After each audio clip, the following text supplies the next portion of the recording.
Bismillahirrahmanirrahim. Assalamualaikum warahmatullahi wabarakatuh. Innal hamdalillah nahmaduhu wa nasta'inuhu wa nastaghfiruh wa na'udzu billahi min shururi anfusina wa min sayyi'ati a'malina. Man yahdihillahu fala mudilla lahu wa man yudlilhu fala hadiyalah. Asyhadu an la ilaha illallah wahdahu la syarikalah wa asyhadu anna Muhammadan abduhu wa rasuluh. Allahumma salli wa sallim ala nabiyyika Muhammad wa ala alihi wa sahbihi wa man da'a bi da'watihi wa syara'a ila yaumiddin. Amma ba'du, fa yaqulu subhanahu wa ta'ala fi muhammin tanzilih: ya ayyuhalladzina amanu taqullaha wa qulu qawlan sadida yuslih lakum a'malakum wa yaghfir lakum dzunubakum wa man yuti'illaha wa rasulahu faqad faza fawzan 'azima. Bapak-bapak, Ibu sekalian, alhamdulillah kita bersyukur kepada Allah Ta'ala yang kembali berkenan menyatukan kita di rumah Allah yang kita cintai ini. Mudah-mudahan Allah senantiasa berkenan untuk meridhoi dan mudah-mudahan berkenan untuk mencatat semua upaya kita di rumah Allah ini sebagai bagian dari ibadah kita yang mudah-mudahan nantinya bisa menambah beratnya timbangan kebaikan kita, insyaallah. Allahumma amin. Bapak sekalian, hari ini kita insyaallah sudah berada di tanggal 22 dari bulan Rajab, yang berarti tinggal sekitar 38 maksimal kita akan kedatangan bulan yang tentunya sangat-sangat kita rindukan, dari bulan Ramadan. Bulan yang terlalu istimewa bila dibandingkan dengan semua ibadah yang lain. Memang bulan ini tidak Allah sebutkan dalam bagian dari bulan mulia. Karena bulan mulia yang 4 itu Allah sebutkan dalam surat yang ke-936 itu hanya Rajab, bulan ini bulan mulia, Dzulqa'dah, Dzulhijjah dan Muharram. Ramadan tidak, tapi keistimewaan Ramadan itu sebagai satu bulan banyak sekali yang tidak berada di bulan mulia. Yang karena itulah Nabi mengatakan hadisnya yang sahih, atakum Ramadan syahrul mubarak. Datang kepada kalian bulan Ramadan, bulan yang penuh barokah. Penuh barokah karena memang semua ibadah di Ramadan itu ada, kecuali haji saja. Dan semua ibadah itu nilainya jauh lebih tinggi dari saat dilakukan di bulan yang lain. Maka puasa Ramadan lebih baik jauh dari ibadah-ibadah wajib yang lainnya. Sholat malam Ramadan jauh lebih baik dari sholat sunnah yang lainnya. Saudara, semua ibadah. Maka Nabi itu mengatakan tentang fadilah Ramadan itu, bahwa pada setiap malam Ramadan itu Allah membebaskan hambanya dari neraka. Hadisnya sahih dan mengatakan inna lillahi fi kulli lailatin min Ramadan utaqa minan nar. Sesungguhnya Allah setiap malam Ramadan membebaskan hamba-hambanya dari neraka. Maka kalau bila kita optimal melaksanakan ibadah Ramadan itu, ya kita berharap malam pertama terbebaskan dari neraka. Kalau lewat ada kedua, ada ketiga, sampai ada 29-30 hari. Yang kalau Allah bebaskan dari neraka, maka akan dimudahkan semua apa yang kita lakukan dari ibadah, perintah atau larangan. Yang kedua, bahwa semua ibadah Ramadan itu menghapus dosa. Puasa Ramadan misalnya Allah katakan, hadis Bukhari Muslim, man shoma ramadhana imanan wahtisaban ghufira lahu ma taqaddama min dhanbi. Siapa yang puasa Ramadan yang dilandasi atas keimanan dan semata-mata niatnya ingin cari ridha Allah, maka puasa apa menjadi penghapus dosa yang sebelumnya itu bisa habis karena dosa kita. Sholat sunnah saja di malam Ramadan itu menghapus dosa. Artinya juga Bukhari Muslim mengatakan man qoma ramadhana imanan wa ihtisaban ghufira lahu ma taqaddama. Siapa yang sholat sunnah di malam Ramadan didasarkan atas imanan dan juga semata-mata niatnya ingin ridha Allah, maka sholat sunnahnya itu akan menghapus dosa yang dilakukan sebelumnya. Bahkan semua aktivitas di Lailatul Qadar itu kata orang itu kita sholat malam, baca Quran itu sama. Man qoma Lailatul Qadri iman wa ghufira, menghapus dosa. Dan kalau hapus dosa ya sudah, kita nggak mungkin masuk neraka. Itu Ramadan di antaranya fadilahnya, yang lainnya banyak. Maka lanjut hadisnya kata Nabi, tuftahu fihi abul, di Ramadan tiba maka pintu surga dibuka. Artinya dimudahkan kita di Ramadan untuk masuk. Maka aktivitas Ramadan itu memudahkan masuk surga. Kemudian akan dipanggil dari langit, ada panggilan Ramadan. Ketika Ramadan kita, ya baghil khairi aqbil, wahai pencari kebaikan, semangat Anda, telah datang waktunya untuk Anda untuk melakukan itu. Karena memang cuma ibadahnya istimewa. Kemudian Nabi mengatakan, wa fihi lailatun khairun minal qadar min al-bishar. Di Ramadan ada satu malam yang nilainya lebih baik dari 1000 bulan. Artinya kalau malam itu kita ibadah baca Quran, maka baca Quran lebih baik baca Quran 1000 bulan. Kita sedekah, kita lebih baik 1000 bulan. Kita sholat, itu malam Lailatul Qadar. Itu satu malam di akhir Ramadan. Dan maka namanya man harrima khaira faqad, maka siapa yang enggak mendapat kebaikan itu, dia telah kebaikan segalanya. Nah, itu di antara kisah Ramadan. Nah, karena itulah para sahabat dulu, para tabi'in dulu, untuk menyiapkan Ramadan itu mereka telah 6 bulan sebelumnya telah berdoa, berupaya dengan melakukan bakat ibadah. Apa persiapan melakukan? Pertama, mereka lakukan persiapan pada saat spiritual dan mental. Di antaranya doa mereka lakukan. Itu 6 bulan sepenuh. Doa, ya Allah balikna Ramadan, ya Allah sampaikan Ramadan. Kalau kita kan ada doa yang biasa dibacakan itu doa, bukan doa hadis itu.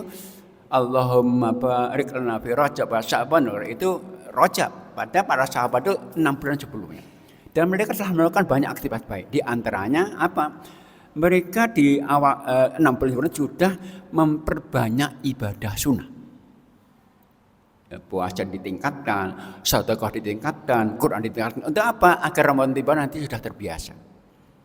Itu di antara persiapan spiritual. Nah, ada juga persiapan melakukan persiapan material.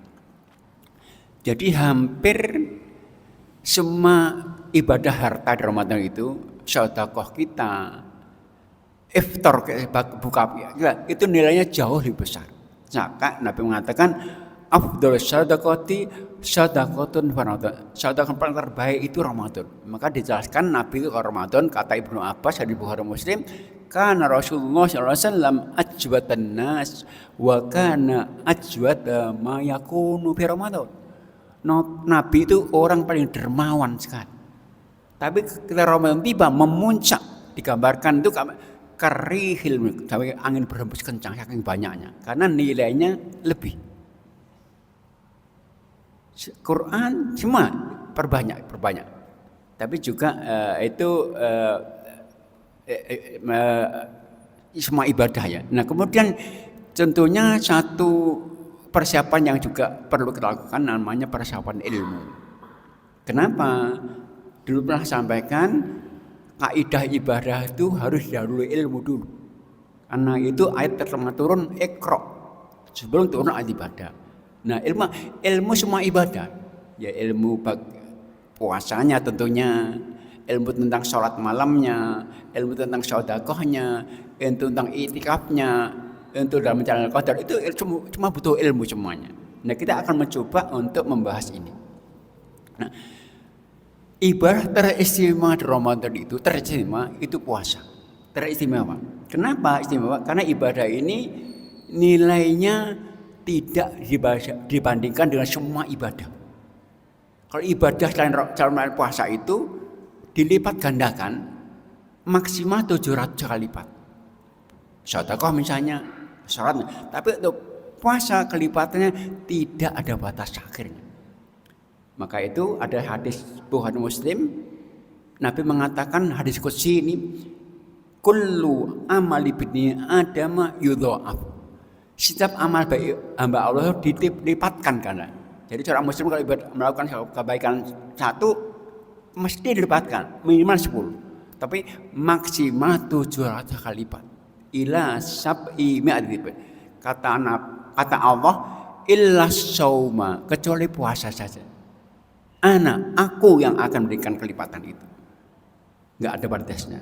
Maka dikatakan oleh Allah tentang ibadah termasuk puasa itu dalam surat 39:10, innama yuwaffas sabir ajrum bighairi hisab.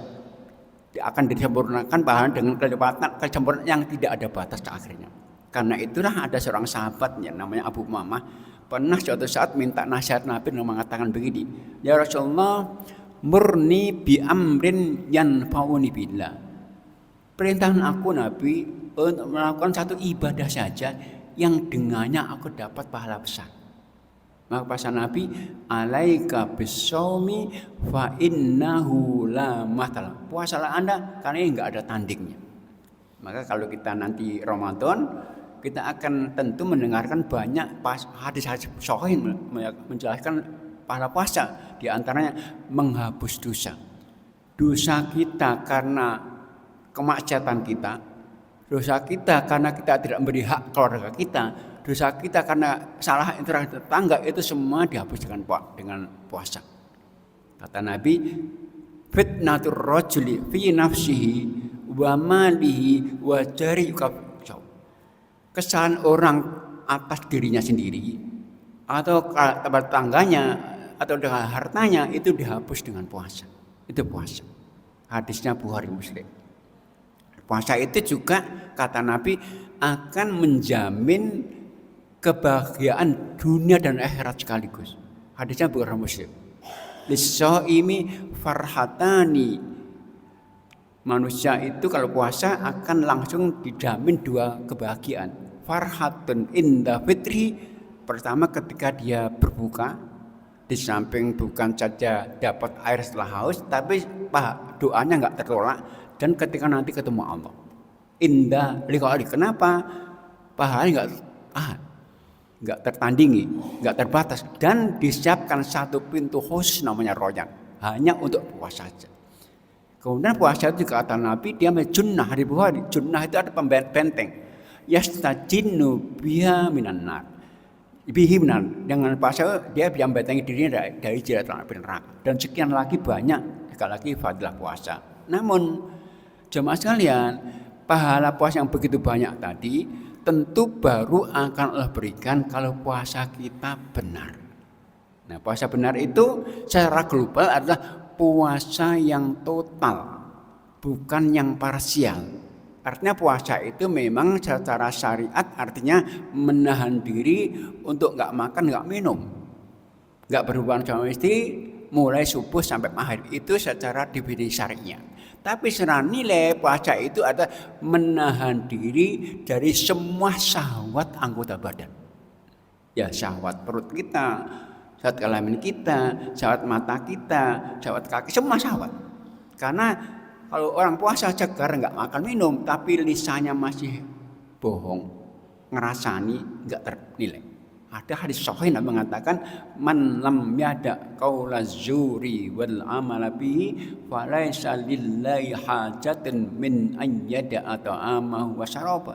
Orang kalau puasa segera enggak makan, tetapi lisannya itu tidak terkendali, berkata dusta, bersaksi palsu, maka Allah enggak melihat puasanya, enggak dilihat, enggak bernilai. Maka ketika kita puasa itu pesan Nabi begini, wa idza kana yaumu shaumi ahadikum. Kalau kalian di hari sedang puasa, kata Nabi pesannya pertama, fala yarfuth, jangan berkata kotor. Kedua, wala yafsuk, jangan berbuat maksiat. Maksiat merusak nilai. Wala yaskhab, jangan buat gaduh, mengganggu orang. Wa in syatamu ahad, kalau ada yang mencacinya Qatalahu mengajak bertikai, hendaknya dia mengatakan ini imun, aku sedang puasa ini. Artinya dengan puasa tidak mau berkata kotor, berbuat maksiat, membuat gaduh, mencaci, berkelahi, karena semua akan merusak puasa. Itu puasa yang benar. Maka siapkan saat puasa, termasuk puasa sunnah nih ya, puasa Senin Kamis, puasa 3 hari bulan, itu pastikan kita siap untuk mencegah semua kemaksiatan. Kita hindari, kita tutup semua celah yang dengannya akan berpotensi masuk maksiat. Itu satu yang prinsip agar puasa kita enggak sia-sia adanya. Nah, untuk puasa ini aturannya tentunya kita tahu, keabsahannya tentukan oleh 2 hal saja. Yaitu pertama niat. Niat itu ketetapan hati untuk melaksanakan perintah karena Allah. Karena ibadah itu 2 saja. Kalau enggak perintah ya larangan. Nah, puasa perintah, maka saat puasa pastikan kita tetapkan itu saya puasa untuk melaksanakan perintah karena Allah. Itu niat ikhlas. Nah, untuk niat puasa itu dibedakan antara puasa wajib dan sunnah. Untuk wajib niatnya harus di malam hari sebelum datang subuh. Pesan Nabi, man lam yubayyit syam fala shaumalahu. Yang belum menginapkan niatnya puasa enggak sah puasanya. Yaitu sebelum subuh. Nah, kesalahan puasa Ramadan itu, kesalahan niatnya itu biasanya hanya di hari awal saja. Ketika kita di akhir Sya'ban nanti tidur pada Isya, belum ada informasi besok Ramadan. Kita tidur. Nah, setelah kita bangun pagi, bangun ada subuh, diinformasikan tadi malam diumumkan hari Ramadan, maka berarti puasa kita hari itu enggak sah. Kodok nanti, dan nggak boleh jaga-jagalah kalau besok Ramadan, nggak boleh, karena mengatakan justru orang jaga-jaga itu dosa. Karena Nabi man shoma al yaumal ladzi syukka fihi faqad asa abal qasim. Seorang puasa yang diragukan dia, maka dia termaksiat, harus pasti ibadah itu. Nah, tapi untuk hari kedua, ketiga, insya Allah nggak salah. Kenapa? Karena niat itu hati. Nah, orang kalau besok puasa tentu salat tarawih. Nah, salat tarawih itu tentu akan berniat puasa dengannya, apalagi sahur. Maka enggak salah insya Allah untuk puasa, untuk niat itu pertama. Yang kedua, kalau niat puasa sunnah bebas ya, siang hari boleh. Jadi kalau kita mau puasa Senin Kamis misalnya, kok kita jam 8 baru niat boleh, selama belum makan minum mulai subuh. Yang penting sampai zuhur batasnya. Kita jam 10 mau niat boleh. Itu kalau puasa sunnah. Yang kedua, keabsahan puasa terikat dengan waktu. Jadi sholat puasa terikat dengan waktu. Untuk puasa waktunya awalnya fajar shadiq, waktu datang subuh, akhirnya yaitu terbenam matahari. Maka Nabi mengatakan kepada para sahabatnya, idza sami'tum bilalan yu'adzinu fakulu washrabu hatta yu'adzina ibnu ummi maktum. Kalau kalian mendengar Bilal adzan itu waktu adanya sebelum subuh, maka sahur kalian sampai datang adanya Abdullah ibnu Maktum. Abdullah itu buta, adanya setelah waktu masuk subuh. Nah, itu tentang waktu puasa. Nah, namun Nabi pesan kepada kita untuk ibadah itu kita harus yang terbaik. Kata Nabi, innallaha katabal ihsana ala kulli syai. Sesungguhnya Allah itu mewajibkan dalam melakukan apa saja harus terbaik.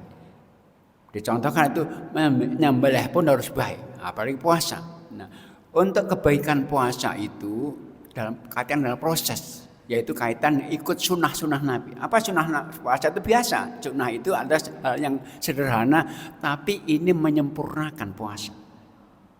Pertama, makan sahur. Pesan Nabi, tasahharu fa inna fis sahuri barokah. Makan sahur kalian, ini penuh barokah.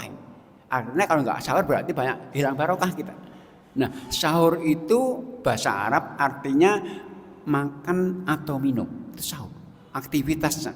Tapi waktunya waktu sahar, waktu akhir malam. Maka orang kalau ba'da tarawih niat sahur, nggak sahur itu makan malam. Sahur itu di akhir malam. Dan sunnahnya menjelang subuh. Sunnahnya. Nabi itu hati-hati ya. Nabi itu akhirnya sahurnya berhenti di waktu yang mana beliau biasa baca Quran kurang lebih 50 ayat. Meskipun itu tidak harus. Kalau baca kita mungkin tarhim itu masih boleh ya untuk sahur. Tapi itu hati-hati saja. Nah itu pertama sunnah puasa yang menyempurnakan pahala puasa kita. Yang kedua menyegerakan buka. Bukanya wajib, orang nggak boleh dosa. Tapi buka untuk menjaga kebaikan puasa itu disegerakan. Pesan Nabi hadis Bukhari, wala yazalun nasu bi khairin ma ajal fitrah. Manusia itu akan senantiasa terjaga kebaikannya selama senantiasa menyegerakan bukanya. Datang waktunya bismillah makan atau minum. Termasuk muadzin. Jangan adzan dulu, bismillah minum baru adzan. Itu tentang sunnah. Sunnah yang ketiga, memperbanyak doa saat puasa khususnya saat buka. Karena Ramadan itu penuh waktunya mustajab. Apalagi siang hari saat kita puasa itu mustajab sekali. Khususnya saat buka nggak tertolak. Ada sebuah riwayat mengatakan inna lis-shaimi da'watan raddu inda fitri. Bagi yang puasa itu ada saat doa nggak tertolak saat tidak berbuka, yaitu sebelum atau setelahnya. Kalau sebelumnya bismillah saja nggak panjang-panjang, tapi setelahnya yang panjang. Bisa yang sunnah dzhabal dhama'u wa al uruku wasabul ajr, tapi ditambah lain boleh. Allahumma sumtu ditambah silahkan. Tapi itu sunnahnya Allah dzhabal dhama'u itu sunnahnya. Tapi tambah lain silahkan, bebas doa itu. Nah sunnah yang ketiga ini akan menyempurnakan bahkan melipat gandakan pahala puasa, yaitu memberikan buka kepada yang berpuasa. Hadisnya begini, man fattara shaiman kana lahu mithlu ajri min ghairi ayyanqusa min ajri syai'an. Orang itu kalau memberikan buka kepada yang sedang puasa, maka langsung akan dapat pahala dengan pahala puasa. Persis pahala yang Allah berikan kepada yang berbuka itu. Jika kalau kita satu hari puasa juga berikan buka satu gelas ini air ini, maka hari itu kita dapat pahala 2 puasa. Maka kalau Ramadan itu kesempatannya panjang, ada 29 hari. Kita setiap hari siapkan misalnya 1 kotak air mineral, itu yang 4 gelas 48 itu masuk ke Masjid Aqsa ini, hari itu kita puasa 49 puasa meskipun enggak diminum. Kan niat itu langsung mendatangkan pahala. Itu tentang fadilah memberikan buka yang sunnah. Nah, itu tentang beberapa sunnah puasa yang menyempurnakan. Nah, yang membatalkan puasa yang disepakati ada 5. Yang sepakati. Pertama, yang dengan sengaja makan minum dan itu dosa. Jadi yang sengaja makan itu dosa dan batal sekaligus. Tapi yang terlupa itu tidak batal, bahkan dikatakan Allah Nabi itu rezeki. Kata Nabi begini, man nasya wa huwa shaimun fa akala wa syariba falyutimma shaumahu fa innama at'amahullahu wa saqa. Orang kalau saat puasa lupa makan minum kenyang, ingat berhenti langsung lanjutkan. Kenapa? Allah sengaja berikan nikmat dia, berikan makan minum. Nah itu kalau lupa. Yang kedua yang sengaja juga yaitu muntah. Tapi kalau mual muntah nggak batal. Yang ketiga sengaja juga melakukan sperma, masturbasi, onani. Kalau nggak sengaja mimpi nggak batal. Dan yang keempat ini wanita yang keluar dari haid dan otomatis batal dan haram melanjut, harus membatalkan. Kenapa? Ibarat itu 2, larangan dan perintah. Karena haid larangannya nggak puasa, maka saat haid langsung berhenti, niatnya apa? Meninggalkan larangan, maka langsung dapat pahala. Jadi wanita itu jarang udah niat puasa dapat pahala, haid niat langsung batalkan pahala, double pahala. Jadi wanita yang haid Ramadan itu pahalanya bisa double nanti. Karena saat meninggalkan puasa dia ibadah, saat nanti mengqadha ibadah lagi. Itu tentang itu yang kelima yang juga batal dan dosa berhubungan sama istri di siang hari Ramadan. Nah itu tentang hal-hal yang batalkan. Tentang maksiat itu nggak batal, tapi merusak nilainya. Apapun maksiat itu, dengan mata kita, lisan kita, dengan tangan kita, semua akan merusak nilainya. Meskipun secara hukum nggak membatalkan puasa kita. Nah berikutnya konsekuensi orang nggak puasa Ramadan. Ada macam-macam sesuai dengan kenapa nggak puasa, alasannya. Untuk wanita haid nifas itu wajib nggak puasa dapat pahala, tapi harus mengqadha di hari-hari nanti setelah Ramadan sampai akhirnya Sya'ban. Kedua, ada 4 orang ini yang diberi pilihan untuk puasa nggak puasa, tapi kalau milih nggak puasa wajib mengqadha. Pertama, yang sakit yang karenanya berat puasa, bukan sakit biasa. Yang dengannya berat puasa. Kalau sakit pilek saja nggak boleh. Nah, kalau tapi ini sakit ini jenis sakit yang secara medis ada harapan sembuh. Itu wajib mengqadha. Yang kedua yang safar, meskipun naik pesawat itu pilihan. Tapi kalau milih nggak puasa wajib mengqadha. 2 orang ini di Allah ulang dalam surat Al-Baqarah 184 185. Faman kana minkum maridun aw safarin fa iddatun min ayyam ukhra. Nah, yang ketiga yang juga wajib mengqadha ini menurut Imam Abu Hanifah. Wajib mengqadha yaitu wanita yang hamil dan menyusui. Itu kalau nggak puasa itu pilihan juga itu, kalau mampu lebih baik puasa, kalau nggak mau boleh. Berat boleh nggak puasa. Tapi wajib mengqadha. Kenapa? Mereka Abu Hanifah itu mengkiaskan, menganalogikan dengan yang sakit, yang nanti nggak sakit lagi. Ada seperti safar nanti. Maka nanti nggak hamil lagi, maka wajib mengqadha. Itu Abu Hanifah. Yang keempat yang juga wajib mengqadha kalau nggak puasa yaitu pekerja berat.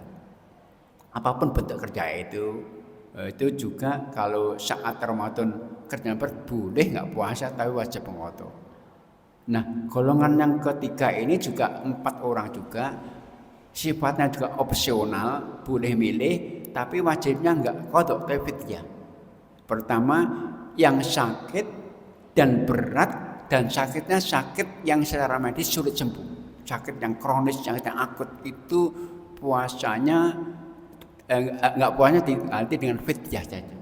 Nah fidyah itu bentuknya makanan, karena Allah katakan fidyatun to'am miskin, dan hanya untuk orang miskin, makan untuk orang miskin aja. Surah Al-Baqarah 184. Nah, maka itu orang yang tadi yang milih fidyah boleh, dari yang sakit akut tadi, tapi bentuknya makanan, baik makanan siap saji atau makanan pokok beras. Yang batas minimalnya 1 kali makan, kalau makanan pokok 7 on batas minimalnya, tambah lebih baik. Yang kedua yang juga wajibnya fidyah bila nggak punya, yaitu seorang yang sudah sepuh lanjut usia, itu hanya fidyah saja. Tapi orang yang sepuh sudah pikun nggak wajib ya, nggak fidyah. Jadi orang yang sepuh tapi pikun itu nggak wajib puasa, nggak fidyah juga kalau udah nggak wajib. Yang wajib fidyah itu hanya yang sepuh tapi masih sadar. Tapi yang sudah nggak sadar lagi, pikun itu sudah nggak wajib fidyah, juga nggak wajib puasa. Nah yang ketiga yang juga wajib fidyah bila milih nggak puasa, kembali kepada yang tadi hamil menyusui. Itu menurut 2 sahabat Nabi, Abdullah ibnu Abbas dan Abdullah bin Umar, hanya fidyah saja. Karena beliau menyebutkan dari Quran Karim surah Al-Baqarah 184, wa 'alal ladzina yutiqunahu fidyatun ta'am miskin. Yang berat-berat puasa itu termasuk hamil menyusui, sudah fidyah saja kalau nggak puasa. Itu menurut 2 sahabat. Dan yang keempat yang juga wajib fidyah yaitu pekerja berat tapi permanen ini. Yang nggak permanen wajib qadha. yang permanen itu cukup fidyah. Misalnya orang profesinya mungkin kuli batu berat terus itu selamanya fidyah saja. Tukang beca sampai fidyah. Sopir antar kota yang berat-berat itu fidyah saja selamanya. Kalau itu memang pekerjaannya permanen. Nah, kalau berikutnya ada yang punya kewajiban dua kalau puasa. Pertama, yang menunda untuk mengqadha hutang Ramadan hingga datang Ramadan berikutnya tanpa ada alasan syar'i. Dia sengaja menunda nanti teledor dia. Maka atas keteledor ini di samping wajib mengqadha karena hutangnya juga wajib fidyah karena teledornya. Yang kedua, ini menurut mayoritas ya, Imam Malik, Imam Syafi'i, Imam Ahmad, wanita hamil menyusui juga. Kalau enggak puasanya disebabkan dua alasan. Takut dirinya lemah karena sedang hamil atau menyusui, takut juga janinnya lemah karena takut kurang nutrisi. Atas dua alasan ini maka mereka wajib qadha fidyah sekaligus. Dan yang paling berat itu adalah yang berhubungan suami istri di bulan Ramadan. Itu paling berat. Kenapa? Dosa. Dan kenanya kafaroh. Kafaroh itu ada denda. Dendanya itu berat. Puasa 2 bulan berturut-turut. 1 bulan batal, ulangi lagi. Tapi kalau nggak mampu, boleh pilih. Ini bukan pilihan. Ini adalah ketika nggak mampu pertama. Yaitu ketika nggak mampu puasa 2 bulan, maka memberikan makan kepada 60 orang, 60 nih, cari orang miskin 60 orang miskin. Itu untuk yang berhubungan sama yang Ramadan. Itu konsekuensi bagi mereka yang membatalkan puasa dengan berhubungan di siang hari Ramadan. Namun para ulama mengatakan yang wajib fidyah kafarah itu suaminya saja. Istrinya wajibnya mengqadha dan istighfar karena dosa. Nah, itu tentang puasa. Yang kedua, ibadah yang sangat istimewa dan diistimewakan oleh Nabi sahabat yaitu qiyamul Ramadan. Salat di malam Ramadan. Kalau kita tarawih ya, itu langsung Nabi mengatakan menghapus dosa semuanya ini. Cuman sholat tarawih ini tentang sunnahnya jelas dan sunnahnya berjamaah karena Nabi mencontohkan dan diabadikan sahabat dan pesan Nabi, ikutlah sunnahku dan sunnah para khalifah, diabadikan oleh Umar ini. Nah, dan rakaatnya bebas. Kalau Nabi itu memang nggak pernah lebih 11 atau 13, kadang 13, yang paling sering 11, Nabi itu. Tapi itu bukan batas maksimal. Buktinya para sahabat beda-beda. Yang menurut Umar ada 2 pilihan, 21, 23. Yang mana khalifah berikutnya, Khalifah Umar bin Ali sampai 36. Bebas saja sesuai kesiapan kita masing-masing. Cuman sunnahnya berjamaah dan bareng imam sampai selesai. Itu sunnahnya. Hadisnya begini. Man qama ma'al imam hatta yansarifa kutiba lahu qiyamul lailah. Orang sholat tarawih bersama imam sampai selesai bareng imamnya, maka ditulis sebagai pahala bagaikan dia sholat sama untuk. Maka bagi mereka yang ingin nambah lagi dalam hari boleh, cuman jangan motong imam. Karena kadang-kadang ada dah niatnya nambah ke masjid, witir pulang, boleh tapi pahala sedikit. Padahal kalau dia sama imam 11 saja, 21 saja, itu udah pahala penuh. Malam nambah silahkan. Cuman kalau menurut saya kalau udah ikut imam sampai selesai, malamnya nggak lu nambah. Pakai waktunya untuk ibadah lain, baca Quran, doa, karena pahala sudah penuh. Itu tentang sholat tarawih. Nah, ini boleh di rumah ya. Artinya apa? Kalau misalnya seorang suami di masjid isyaknya, nah tarawihnya boleh di rumah dengan istrinya. Istri boleh di masjid juga, tapi istri misalnya sholat isya di rumah dan lebih baik memang. Nah, suami di masjid, suami pulang ba'da isya di rumah, kemudian dia sholat tarawih sama istri keluarganya, tapi sama selesai, pahalanya sama. Nah, itu tentang sholat tarawih. Nah, ibadah yang juga yang sangat Nabi anjurkan dan contohkan langsung itu meningkatkan infak sedekah. Bukan sedekah, meningkatkan. Karena infak sendiri itu harian sifatnya. Jadi infak sedekah itu harian sifatnya. Hadisnya Bukhari Muslim begini. Kata Nabi, "Ma min yaumin yusbihul ibad illa wa malakan yanzilan." Enggak ada satu hari pun ketika seorang muslim bisa hidup sampai pagi hari kecuali Allah mengutus kepadanya 2 malaikat untuk berdoa. Setiap kita itu. Ya, ketika yang didatangi malaikat doa, maka ketika yang didatangi malaikat infak, kita infak, maka doa malaikat pertama baik. Allahumma a'ti munfiqan khalaf. Ya Allah, berikan hamba yang infak ini gantinya. Dan pahala tentunya. Tapi kalau kita enggak infak, malaikat kedua doanya buruk. Allahumma a'ti mumsikan tal. Ya Allah, berikanlah yang enggak infak ini, mumsik itu enggak infak. Itu kehancuran, enggak barokah. Dan itu harian. Nah, di Ramadan ditingkatkan. Maka dikatakan oleh Ibnu Abbas tadi ya, bacakan di Bukhari Muslim ini, kana Rasulullah SAW ajwatan nas wa kana ajwata ma yakun Ramadan. Nabi itu orang yang paling dermawan, enggak pernah permintaan Nabi itu. Tapi ketika Ramadan memuncak sangat banyak sekali, hampir semua orang kena sasaran yang butuh-butuh itu. Karena apa? Nilainya lebih. Afdhalus sadaqah sebaik-baik Ramadan. Teman harus perhatikan sedekah itu tentunya yang utama yaitu pertama pastikan niatnya benar. Ikhlas. Ikhlas itu bukan berarti harus diam-diam, lebih baik, tapi boleh terang-terangan juga untuk niatnya agar dicontoh. Karena untuk ikhlas itu Allah batasi dalam Al-Quran surah Al-Baqarah 271, kata Allah, in tubdus sadaqati fani immahiyah. Kalau sedekah terang-terangan, ini dari saya ya, boleh niatkan untuk dicontoh. Tapi kata Allah, wa in tukhfuha wa tu'tuhal fuqara, kalau engkau sembunyikan, berikan langsung, itu lebih baik lagi. Karena ikhlasnya lebih terjamin. Itu yang pertama. Yang kedua, harus kita pilihkan yang terbaik. Karena sedekah itu enggak boleh yang jelek-jelek. Pesan Allah untuk sedekah itu surat Al-Baqarah 274. Allah katakan yang dipanggil kita orang beriman.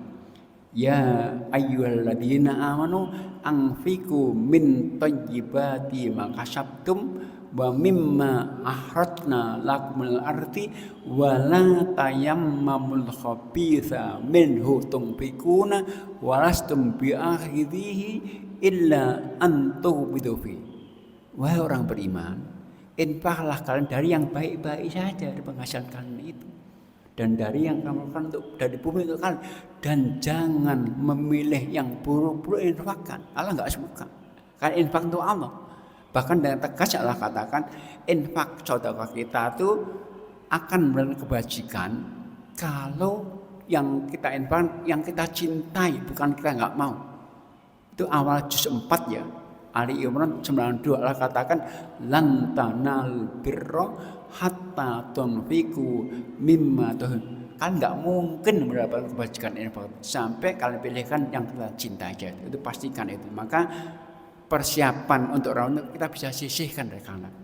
Untuk kita harian sisihkan berapa untuk nanti kita keluar dari Ramadan. Nah, apalagi nanti sebagiannya kita berikan untuk kepentingan puasa, untuk sahur, untuk apalagi untuk buka puasa, bertambah lagi di samping akan didapatkan dapat pahala puasa juga itu. Itu sedekah di Ramadan sangat-sangat diperlukan. Nah, kemudian yang lain yang tentunya tidak boleh kita abaikan Quran. Kenapa? Karena Quran itu turunkan di Ramadan khusus. Surat Al-Baqarah 184 atau 85 Allah katakan syahrul Ramadan alladzi unzila fihil Quran. Bulan Ramadan yang dalam turun Quran.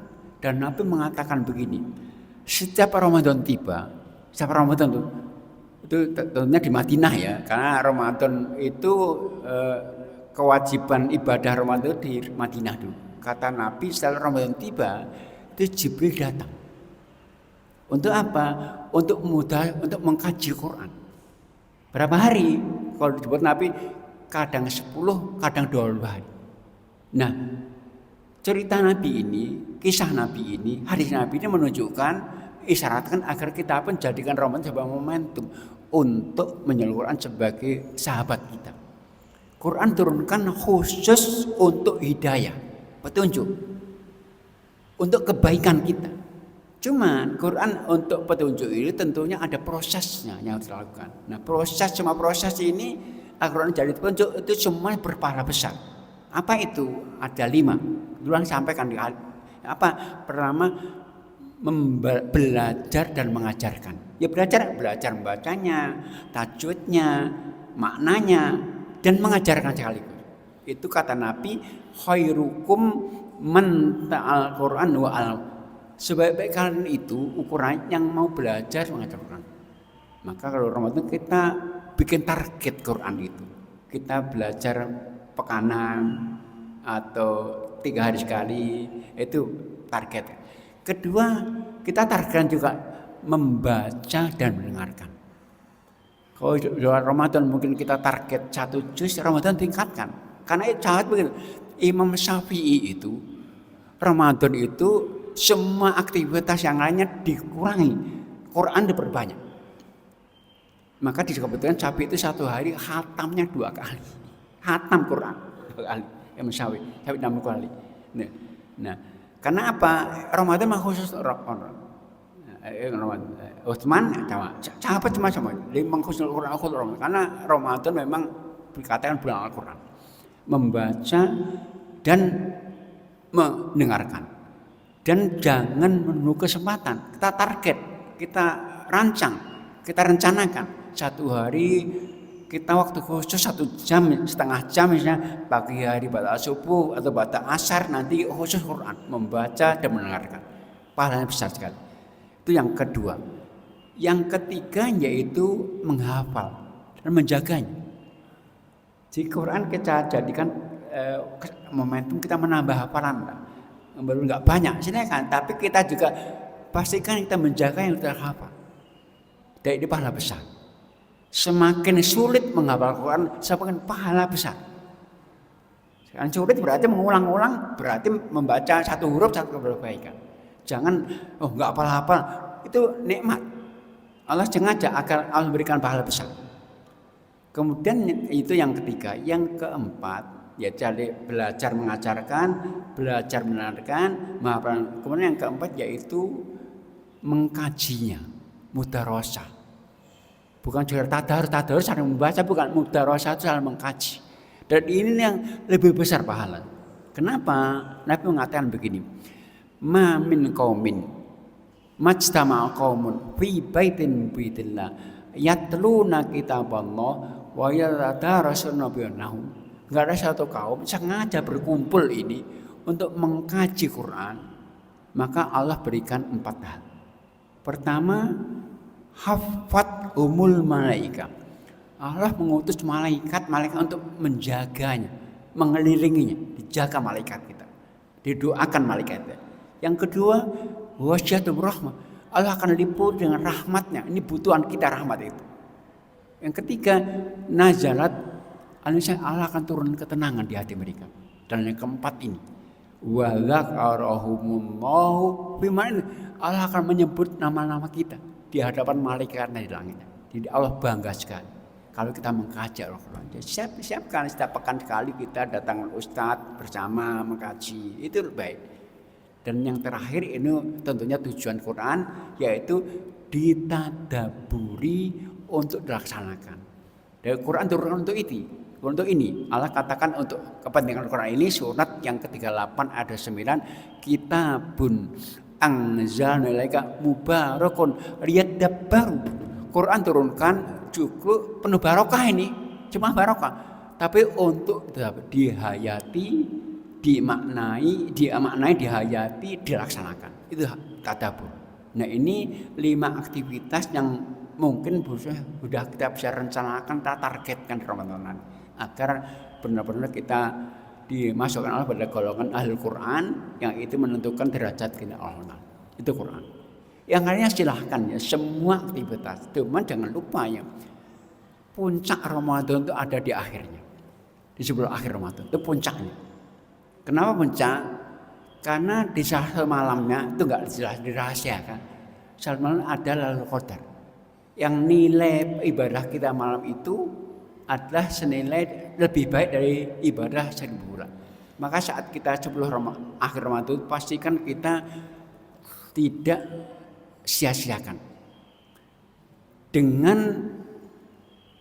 memvariasikan ibadah, perbanyak ibadah. Kita itikaf itu sunnah muakkadah, tapi ibadahnya personal. Itikaf itu enggak jamaah lagi, itu personal sifatnya. Sahabat semuanya dan Nabi mencontohkan itikaf itu beliau ibadah komunalnya hanya apa? Hanya saat jamaah saja, hanya personal semuanya. Maka Imam Syafi'i mengatakan kalau di akhir Ramadan itu enggak ada lagi kajian bersama.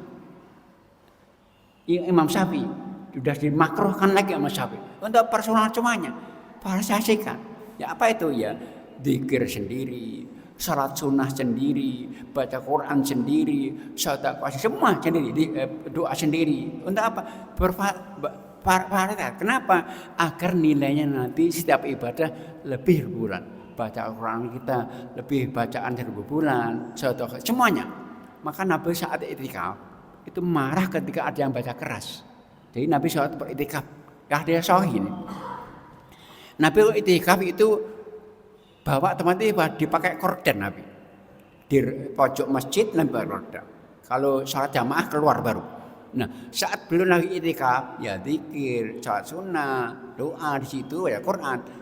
Ada terdengar sahabat baca Quran keras. Nabi buka siternya, kordennya mengatakan kullukum munajat. Kalian sedang menyuruh Allah. Jangan saya mengganggu dengan bacaan. Nabi marah. Karena apa? Ibadahnya personal itu. Nah, yang jamaah hanya berjamaah nanti ya sholat jamaah dan sholat tarawihnya saja. Lainnya ibadah personal. Itu aktif manfaatkan agar sekali lagi berlipat-lipat pahala kita dapatkan dari semua ibadah kita. Nah, dalam ibadah itu Bapak Ibu pesan Allah begini untuk ibadah. Fastabiqul khairat. Berlomba-lombalah kalian. Orang akan bisa ikut berlomba kalau siap. Enggak mungkin enggak siap ikut berlomba. Dan Ramadan itu semua ibadah ada. Maka olimpiadenya ibadah itu di Ramadan. Nah, orang baru akan bisa olimpiade kalau siap. Nah, bedanya dengan olahraga, olahraga itu siap tahu cabang olahraga ada 3 medali itu emas, perak, perunggu, cuman setiap medali 1 orang. Kalau ibadah enggak, setiap medali itu siapa boleh. Jadi ibadah puasa yang dapat emas bisa banyak, siap kita bisa dapat. Itu bedanya. Maka karena ini olimpiade ibadah di Ramadan, maka siapkan kita. Jadi mungkin agar Ramadan tiba kita sudah siap untuk menggapai semuanya. Agar Ramadan tiba habis Allah berikan semuanya. Maka dia mengatakan sungguh rugi orang itu. Kata Nabi, rohima anfum ri'in.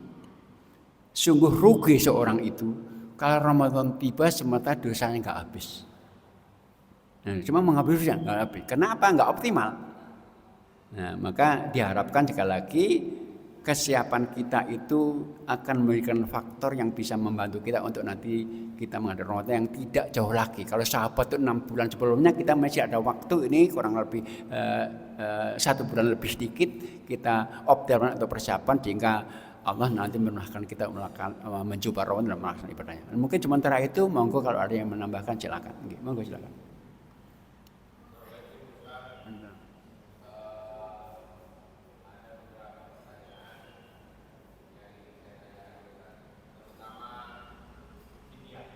Fidyah.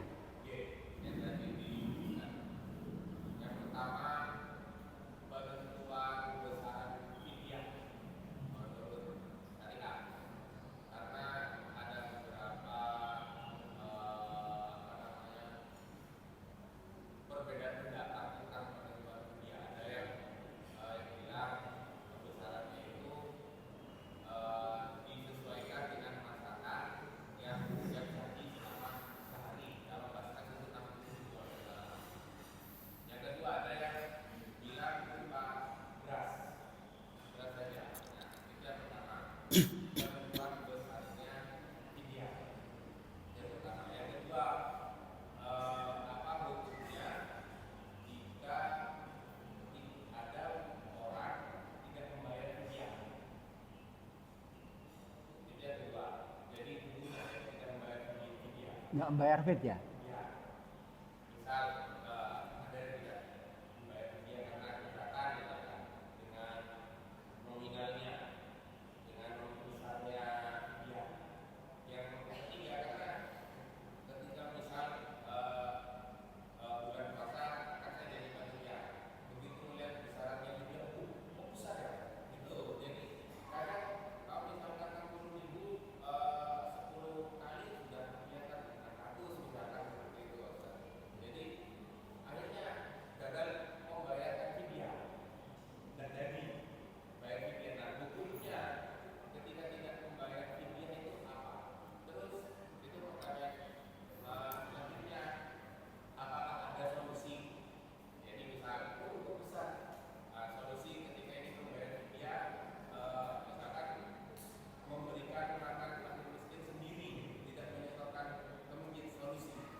Baik, jadi fidyah itu pertama bentuknya harus makanan.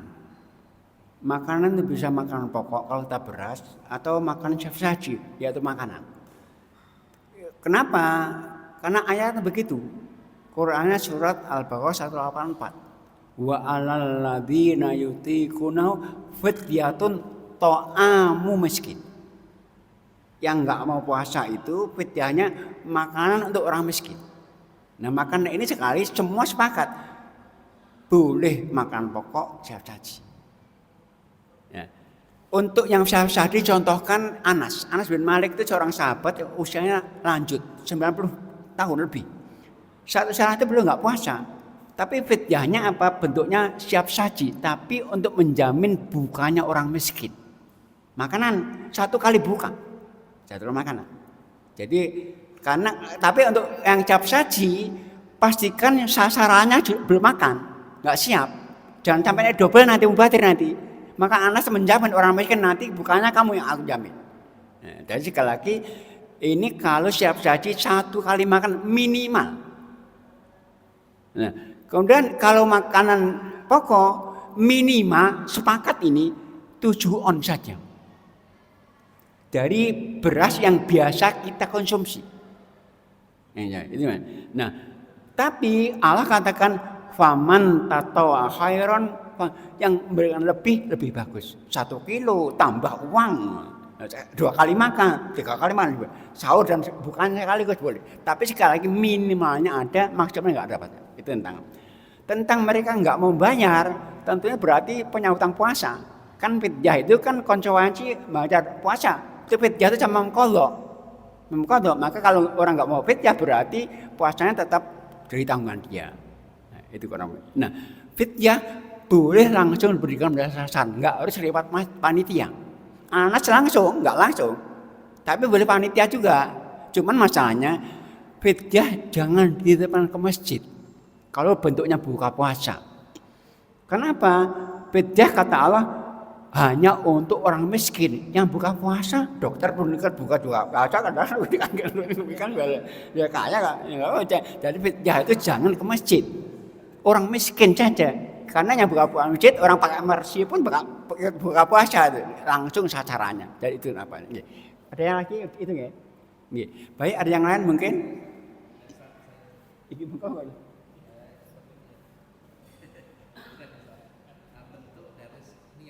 Yeah. Jadi ada yang mengatakan kalau tidak diucapkan itu seolah-olah tidak sah. Misalkan satu contoh, biasanya sudah puasa, kita ngomong sama keluarga, kita besok puasa, apakah itu sudah bisa diberi sebagai niat dari kita? Yang kedua, salah satu yang membatalkan puasa adalah makan dan minum. Artinya makan dan minum itu kan mulut bisa. Satu saat ada orang sakit, tadi katakan bisa memilih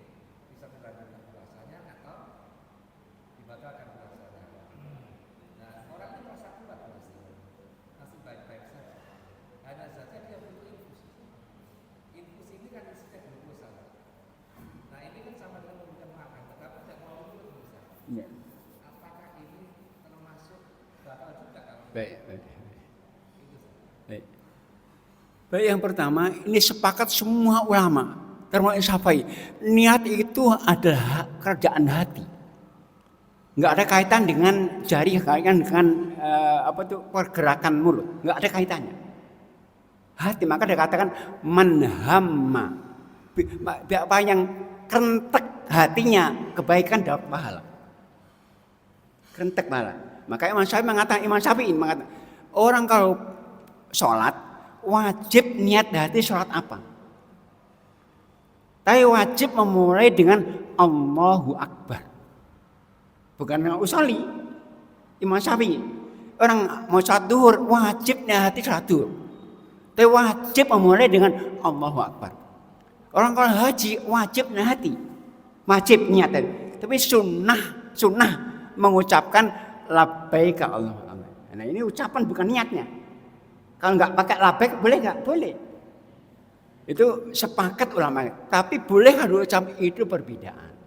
Jadi nggak ada sunnah mengucapkan, tapi perbedaan ada membolehkan. Dari Syafi'iyah ada membolehkan. Tapi itu bukan cara. Maka Imam Syafi'i mengatakan orang niat hatinya sholat duhur, sholat niatnya ya. Cuma usolli fardhul asri, sholat asar niat ucap yang benar niatnya. Maka sama, kalau nanti kita niat nih jam 6 kita niat ke Malang. Ke Malang, nawa itu ke Malang enggak? Nah, itu berangkat saja udah, itu niat, hati saja. Nah, ucapkan itu bukan niat. Bukan niat. Nah, kalau sholat itu niat itu bagian rukun atau bagian syarat? Rukun itu aktivitas ya. Rukun aktivitas ya. Nah, sholat itu pembukanya apa? Lah niatnya kapan? Bila bareng Allahu Akbar usolli. Nah, kayak sholat itu awalnya takbir pembukanya. Kalau niat rukun berarti niatnya setelah takbir dong. Kalau diucapkan. Nah, gimana nanti? Enggak saya itu niat. Yang kedua, sekali lagi makan minum itu lewat mana saja itu kalau infus itu kalau itu pengganti makanan itu tak batal. Pengganti makanan ya. Tapi infus obat nggak batal. Maka injeksi itu nggak batal. Tapi kalau obat lewat mulut juga batal. Nelan obat batal juga. Tapi kalau sekali infus itu pengganti makanan sepakat batal. Tapi kalau infus itu obat nggak batal. Ini. Jadi yang kalau lewat mulut tenggorokan jelas. Nah, tapi kalau selain makanan nggak lewat tenggorokan nggak batal. Tapi kalau makanan lewat infus pun para orang sepakat batal. Ada yang lain mungkin bahkan Bapak.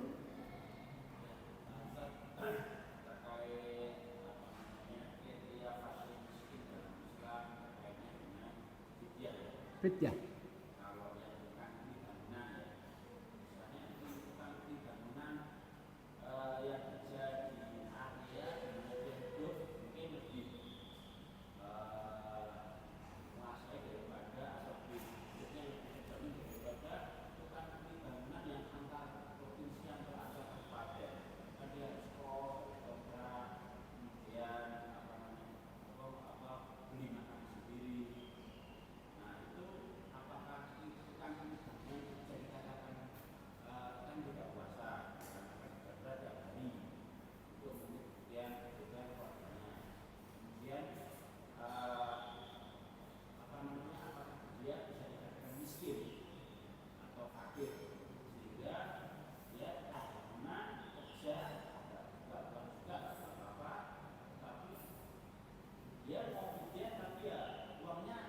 Ada. Jadi fidyah itu nggak besar ya. Fidyah itu kan hanya 7 on beras saja. Tapi sekali lagi, ketika orang pekerja berat, cuman hasilnya nggak bisa menutup kebutuhannya, nggak fidyah, dia gugur. Cuman yang tahu, yang kaya wajib menggantikan. Jadi kasusnya begini. Suatu saat ada sahabat ini mengatakan Nabi, halak tuh, aku hari ini celaka Nabi aku. Kenapa? Aku berhubungan dengan istriku sehari. Langsung Nabi mengatakan, kalau begitu merdekakan budak. Budak itu mahal, nggak mampu Nabi, saya miskin. Kalau begitu puasa 2 bulan berturut-turut, ya Nabi saya lemah begini, nggak mampu. Kemudian berikan makan 60 orang miskin. Ya Nabi nggak punya apa-apa saya. Akhirnya Nabi bawa 1 karung kurma. Kalau ini berikan kepada orang miskin 60 orang. Ya Nabi, demi Allah di Madinah itu yang paling miskin saya. Bawa pulang saja kamu kan, sudah bawa pulang oleh Nabi. Artinya apa? Nah yang tahu yang membayarkan, tapi nggak tahu dia miskin, gugur kewajibannya. Karena apa? Keadaannya la yukallifu nafsan illa usaha, selesai. Nah, ya. Tapi sekali lagi kalau masih tetap bisa membayar, bayar. Kalau nggak mampu, misalnya ya ada pekerja berat, keluarganya banyak, kan bisa habis itu. Maka nggak apa-apa, nggak beda. Tapi ya kali yang tahu membayarkan. Maka kita orang Mesir itu harus peduli tetangga, misalnya begitu tetangga. Itu yang ditanyakan tuh. Ada yang lain mungkin? Emang nggak apa-apa.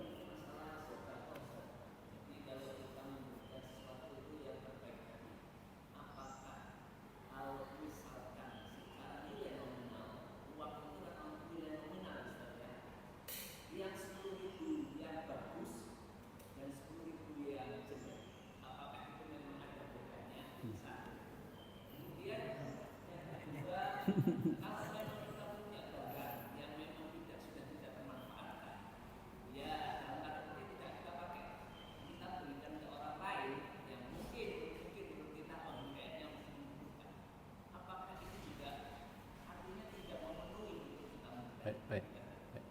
Yang pertama, kalau kaitan nominal, tentunya secara nilai sama.